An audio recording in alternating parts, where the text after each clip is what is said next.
Recently, I participated in a volunteer experience that required me to Zoom to Riverside Junior High in order to assist with a virtual field experience that required me to go over a standard that they had been learning in class. I arrived at 1:30 p.m. so that I could check in at the Zoom link before the start time of 1:40 p.m. and an end time of 2:25 p.m. When I entered the Zoom room, there were about 10 other IU students there. My task was to walk students through a review presentation that covered the major world religions and to have them complete a pretest and a booklet. I was put in a breakout room and assigned to three girls. My first task was getting to know the girls. I posed 5 questions as the groundwork before we began the review. I asked them their names and ages. Because this field experience was right after Halloween, I asked what they wore on Halloween and what their plans were for Thanksgiving and Christmas. I answered the questions first and then I asked them to answer next. They excitedly told me about their costumes and their plans. They looked forward to seeing family and eating too much food. I also asked how they felt about the world religions lessons, and they were surprisingly enthusiastic. They all said that they really enjoyed the lessons because they do not normally get exposure to these religions in their lives. One girl reflected that it made her feel worldly. This time allowed us to break the ice and made everyone more at ease. We began the review lesson by completing a pretest. The pretest had 30 questions that required students to list what religion subscribed to the questions asked. My group needed about 10 minutes to answer the questions. We spent about 5 minutes going over the correct answers. The three girls did a great job and made small mistakes. On the questions that they got incorrect, they only forgot to add a religion.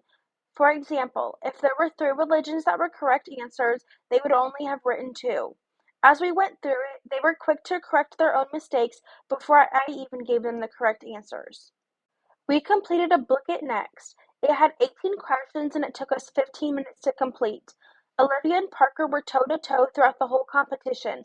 The first place position was repeatedly tossed back and forth between the two girls. On the questions that they got wrong, the girls made simple mistakes by clicking the wrong answer even though they knew the correct answer. They were racing, so it was easy to make these mistakes. However, Jennifer struggled in this format even though she answered most of the questions correctly on the pretest. After we completed both activities, I asked what the girls thought of each one. For the pretest, they liked it, but they wished that it was shorter.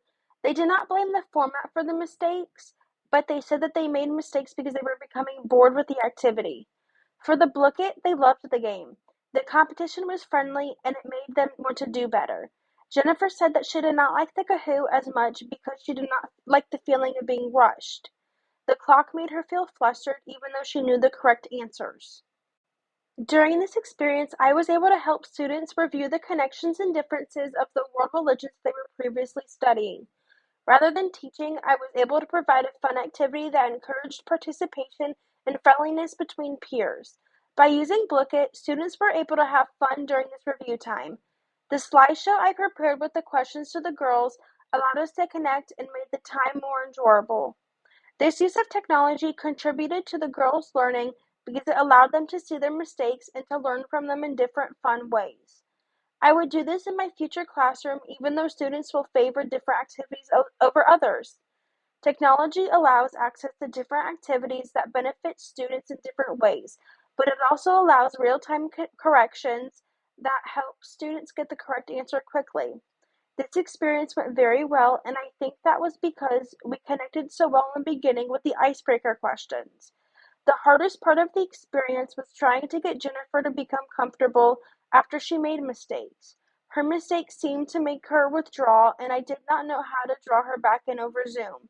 If I had to repeat this, I would adjust the booklet so that students like Jennifer do not feel compromised because of the timer. I learned that students will like different activities and that these activities produce skewed information. Jennifer showed me this because of the vast differences in her scores from the pretest compared to the booklet. I also learned that establishing a relationship and trust with students is necessary in order for them to achieve success.